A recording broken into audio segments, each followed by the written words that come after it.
Scientists identified Marburg virus in 1967, when small outbreaks occurred among lab workers in Germany who were exposed to infected monkeys imported from Uganda.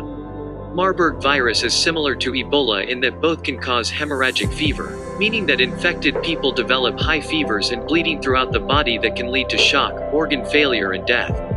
The mortality rate in the first outbreak was 25%, but it was more than 80% in the 1998-2000 outbreak in the Democratic Republic of Congo, as well as in the 2005 outbreak in Angola, according to the World Health Organization.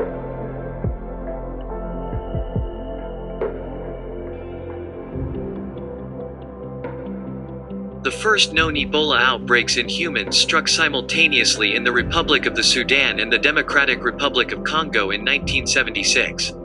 Ebola is spread through contact with blood or other body fluids, or tissue from infected people or animals. The known strains vary dramatically in their deadliness. Elke Mulberger, an Ebola virus expert and associate professor of microbiology at Boston University, told Live Science. One strain, Ebola restin, doesn't even make people sick.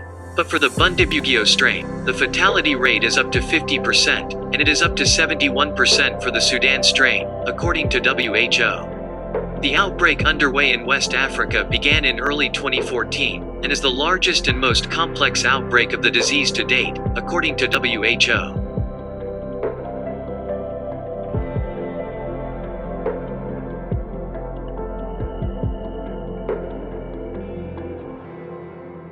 Although rabies vaccines for pets, which were introduced in the 1920s, have helped make the disease exceedingly rare in the developed world, this condition remains a serious problem in India and parts of Africa. It destroys the brain. It's a really, really bad disease, Mulberger said. We have a vaccine against rabies, and we have antibodies that work against rabies, so if someone gets bitten by a rabid animal we can treat this person, she said.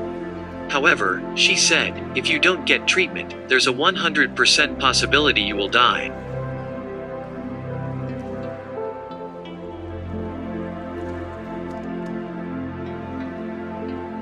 In the modern world, the deadliest virus of all may be HIV. It is still the one that is the biggest killer, said Dr. Amesh Adalja, an infectious disease physician and spokesman for the Infectious Disease Society of America. An estimated 32 million people have died from HIV since the disease was first recognized in the early 1980s. The infectious disease that takes the biggest toll on mankind right now is HIV, Adalja said. Powerful antiviral drugs have made it possible for people to live for years with HIV. But the disease continues to devastate many low and middle income countries, where 95% of new HIV infections occur. Nearly 1 in every 25 adults within the WHO African region is HIV positive, accounting for more than 2/3 of the people living with HIV worldwide.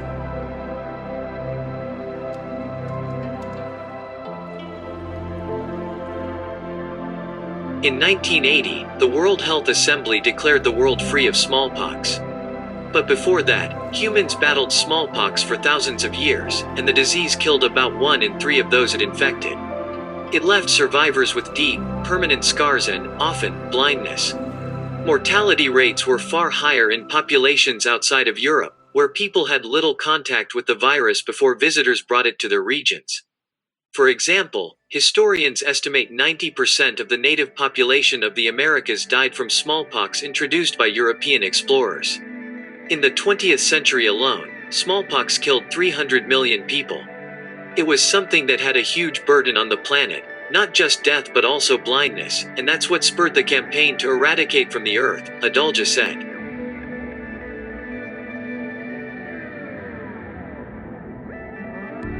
Hantavirus pulmonary syndrome, HPS, first gained wide attention in the US in 1993, when a healthy, young Navajo man and his fiancée living in the Four Corners area of the United States died within days of developing shortness of breath.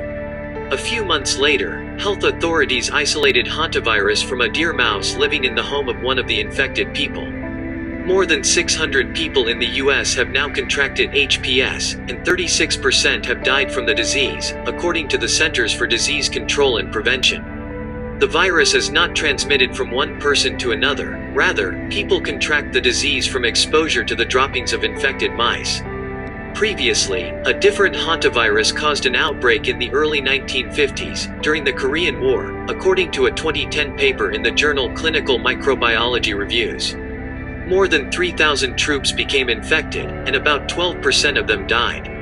While the virus was new to Western medicine when it was discovered in the US, researchers realized later that Navajo medical traditions describe a similar illness, and link the disease to mice.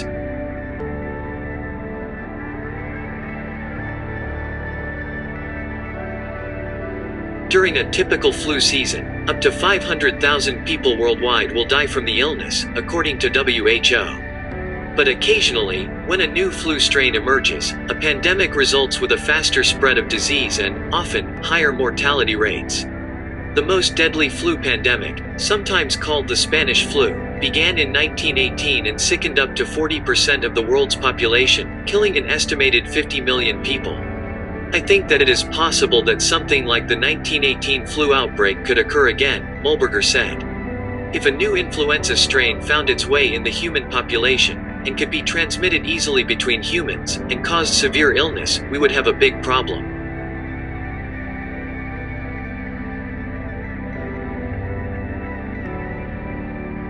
Dengue virus first appeared in the 1950s in the Philippines and Thailand, and has since spread throughout the tropical and subtropical regions of the globe. Up to 40% of the world's population now lives in areas where dengue is endemic, and the disease, with the mosquitoes that carry it, is likely to spread farther as the world warms. Dengue sickens 50 to 100 million people a year, according to WHO. Although the mortality rate for dengue fever is lower than some other viruses, at 2.5%, the virus can cause an Ebola-like disease called dengue hemorrhagic fever, and that condition has a mortality rate of 20% if left untreated. We really need to think more about dengue virus because it is a real threat to us, Mulberger said. A vaccine for dengue was approved in 2019 by the U.S. Food and Drug Administration for use in children 9 to 16 years old living in areas where dengue is common and with a confirmed history of virus infection, according to the CDC. In some countries, an approved vaccine is available for those 9 to 45 years old, but again, recipients must have contracted a confirmed case of dengue in the past. Those who have not caught the virus before could be put at risk of developing severe dengue if given the vaccine.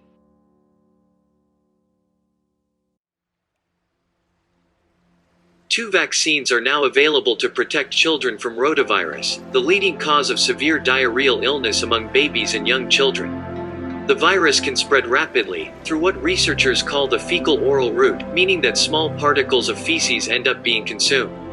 Although children in the developed world rarely die from rotavirus infection, the disease is a killer in the developing world, where rehydration treatments are not widely available.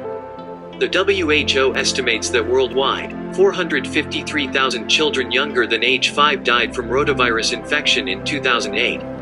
But countries that have introduced the vaccine have reported sharp declines in rotavirus hospitalizations and deaths.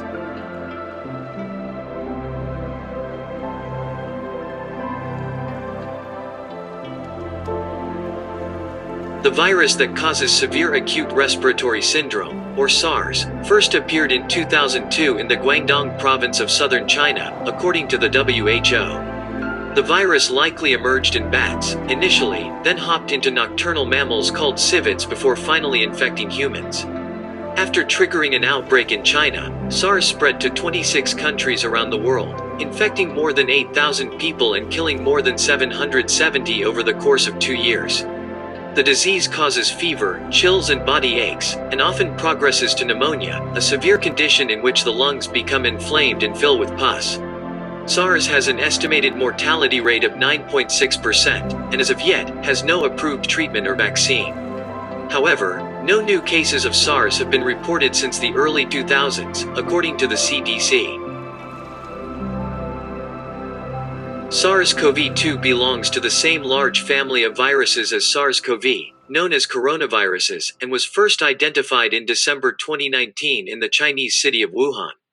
The virus likely originated in bats, like SARS-CoV, and passed through an intermediate animal before infecting people. Since its appearance, the virus has infected tens of thousands of people in China and thousands of others worldwide. The ongoing outbreak prompted an extensive quarantine of Wuhan and nearby cities, restrictions on travel to and from affected countries, and a worldwide effort to develop diagnostics, treatments, and vaccines. The disease caused by SARS-CoV-2, called COVID-19, has an estimated mortality rate of about 2.3%. People who are older or have underlying health conditions seem to be most at risk of having severe disease or complications. Common symptoms include fever, dry cough, and shortness of breath, and the disease can progress to pneumonia in severe cases.